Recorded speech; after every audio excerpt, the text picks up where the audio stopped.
Time and time again, several Inuit hunters living across northern Canada and the Arctic archipelago have reported a pretty strange and consistent behavior from orcas. According to them, killer whales, while supposedly the undisputed apex predators of the ocean and some of the most feared hunters on the planet, would oddly get spooked by anything bright, bone-white, or shiny that resembled the glare of teeth, ivory, or tusks. Hunters even ran their own little tests in the field, where they would flash a white mug or hold up any large glossy object with a tusk-like shine toward an approaching, seemingly aggressive pod. And, more often than not, the whales would back off like they had just seen a ghost, no matter how many of them were in the group. While this was a fairly common observation passed down through the generations, nobody really had an explanation for it until 1921, when in the Coral Harbor region of Nunavut, something so brutal unfolded that it finally cracked the whole mystery open. A massive killer whale was seen locked in a savage fight with a tank-like giant of a beast that carried tusks the size of plow blades jutting from its mouth. The clash went on for several minutes before it ended with the killer whale getting impaled and killed on those very tusks. That's when the hunters finally started putting two and two together. Perhaps it wasn't the first time something like that had happened. Perhaps it was actually those massive tusks, or anything that looked like them, that had been terrifying the so-called killer whales all along. Weighing more than the size of a car, with a body built like a massive moving fortress, there's only one titanic beast with appendages that lethal that roams the same frozen waters as killer whales. And it's not exactly less of a killer itself, if not more. Meet the uncrowned king of the Arctic waters, the mighty Walrus.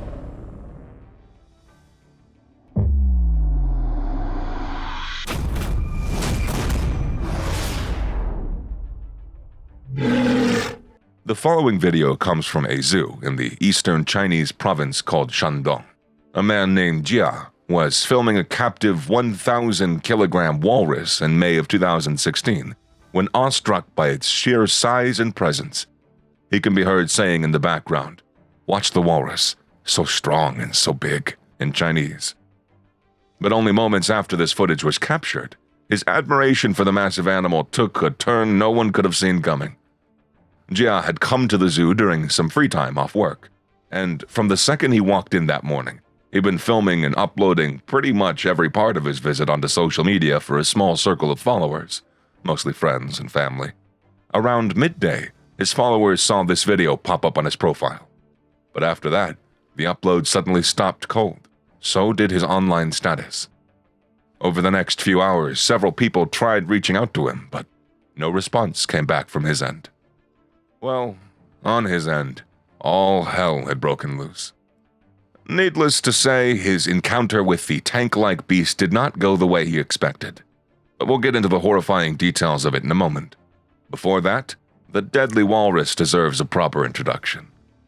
Odobenus rosmaris, commonly known as the walrus, is the third largest species of the pinniped marine animals, found scattered across the Arctic Ocean and the subarctic seas of the Northern Hemisphere. The only surviving member of its genus, its common name comes from the old Germanic term meaning whale horse, referring to both its sheer size and the fact that this giant spends its life split between land and sea. A full-grown individual of these absolute units can stretch up to 3.9 meters and weigh anywhere from roughly 800 kilos, all the way to some downright insane accounts of 2,300 kilos. Nearly 20% of that bulk comes from their tough, wrinkly, ridiculously thick hide alone. And beneath that sits another reinforced layer of whale fat known as blubber, which not only provides them with nutrient reserves, but also keeps them warm in the death-cold temperatures of the polar seas and oceans. It is because of the combination of this fat and hide that these massive beasts are practically immune to being hunted by almost all apex predators, and can even go head-to-head with two of the most feared creatures on the planet, killer whales and polar bears. This hungry bear had just powered through a massive stretch of icy water in search of food, and by some miracle, it had arrived at a straight-up meat party. Laying across the shores of this remote Arctic island are hundreds of walruses that should practically be a feeding heaven for the deadliest predator on the planet. If only it was that simple. The bear uses the thick fog as camouflage to get close to the massive herd. But the second they sense it, the adult pinnipeds begin slithering into the water, while forming a wall around their young, which are actually the polar bear's real target. Now the clock's ticking. The bear has to break through the shield before the calves slip into the ocean, because once they're in the water, the odds swing hard out of his favor. After pacing around the barricade for a while, the frustrated bear finally lunges and clamps down on one. But it's an adult female, not a calf. One of the deadliest sets of canines in the animal kingdom cannot tear through it to cause considerable damage. The female slips past its grasp, but not just her. The herd was almost completely inside the water. Still not giving up, the relentless apex predator follows them in too, desperately biting into another one of the walruses. But once again, it's an adult, and once again, it is too big and burly to be prey. Apparently, it's going to be another hungry day for the largest land predator. This mother and cub duo, on the other hand, is starving too, and if the mother doesn't get food into the cub soon, the little one might just die of hunger. With things getting more agonizing by the minute, they move past two massive walruses, who, at first glance, look dead to the mother. If that's true, it's going to be a huge break for the pair.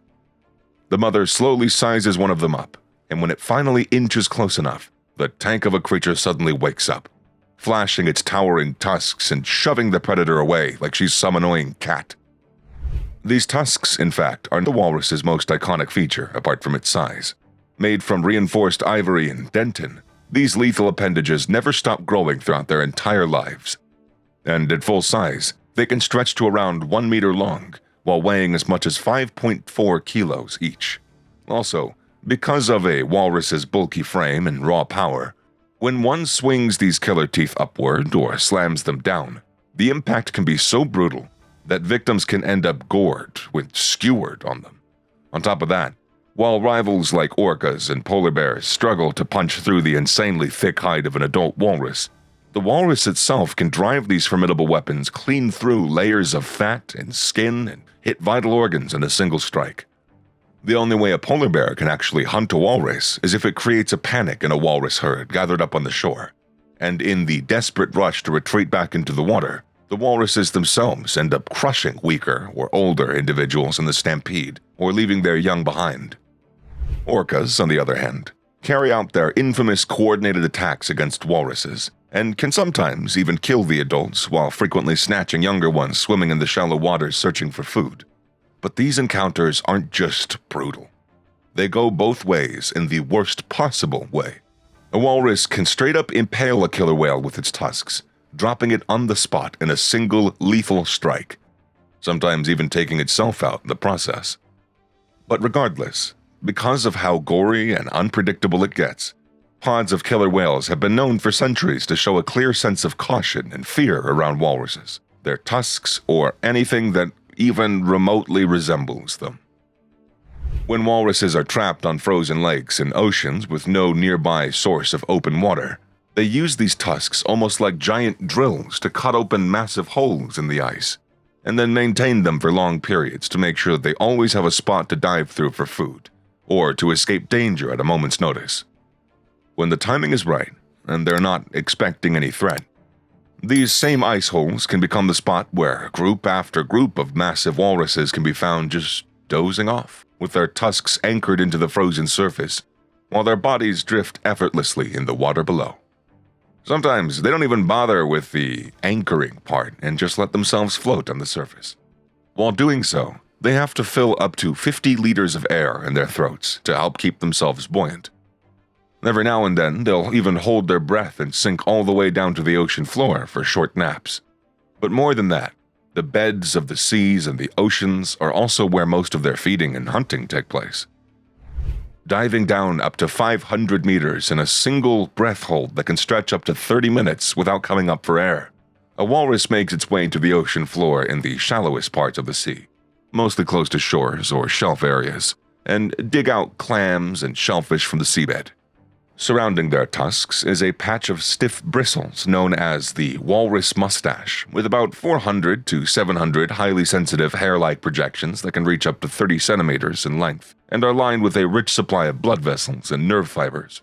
And because visibility on the ocean floor is practically nil and their eyesight is not very strong either, walruses rely on these bristles to act like fingers in the seabed, touching the ground directly to identify the presence of clams and other prey buried in the sand. Once they do, a walrus places its muzzle directly on the floor and blasts a powerful, highly targeted squirt of water to rip open the layers of oceanic sand, exposing the buried prey, then sucking it into its mouth immediately. While doing so, a cloud of disturbed sand builds up around it because of the continuous squirting, and since they eat almost 6,000 of these clams a day, the small colony of walruses can end up causing disruption across thousands of kilometers of ocean bed, sometimes even more than 30% of the entire seafloor annually. However, their diverse and quite daunting palate does not limit itself to just clams or shellfish. An average walrus is known to eat at least 60 genera of marine animals, and quite literally thousands and thousands of species belonging to it. From prey as small as spoonworms to shrimps or crabs to snails, octopuses, small and large fish, other pinnipeds like seals of up to 200 kilograms, and even birds and giant narwhals. Anything they can spear and impale on their tusks or swallow directly is simply their prey. This massive food intake, however, can dramatically drop every year from January to the end of April as their mating season kicks in, and most of their time gets taken up by finding a mate and fighting for it. Being able to hear sounds up to 1.6 kilometers away, these massive walruses communicate with each other and let out mating calls across the ice. Once a female responds, the males gather in water around them, while the females usually sit perched on the floating ice platforms, and then clash in what are usually violent, extremely brutal battles of tusks and raw muscle power. Here, the ones with the biggest tusks usually come out on top, getting the chance to mate with the most females. After mating, a gestation period of up to 16 months begins, ending in a birth of a 45 to 75 kilogram calf that can swim almost immediately after it's born. The mothers nurse them for over a year before weaning, but the young can stick around for up to 5 years, which is why females only give birth every 2 years at best, and in some cases take even longer gaps. However, despite this relatively slow reproductive rate, the walrus is still listed as a species of least concern on the IUCN Red List, which, compared to the past, is actually a pretty major improvement. Between the 18th and 19th centuries in particular, American and European whalers hunted so many walruses that some local populations were pushed to the brink of extinction. Back then, whale blubber was rendered into oil and used as fuel for trains, factories, and even households. But as whales became scarcer and harder to track down, whale oil started turning into an increasingly expensive commodity. That's when whalers realized that walruses carried that same type of blubber, offering a much cheaper alternative. What followed over the next century was the relentless targeting of a single species, driving walrus numbers down to dangerously low levels. Apart from that, walrus meat, tusks, bones, hide, and even intestines were all used across different industries, essentially turning the animal into a complete commercial product and fueling even more hunting. Eventually, though, with bans and heavy penalties being introduced, walrus populations made a strong comeback.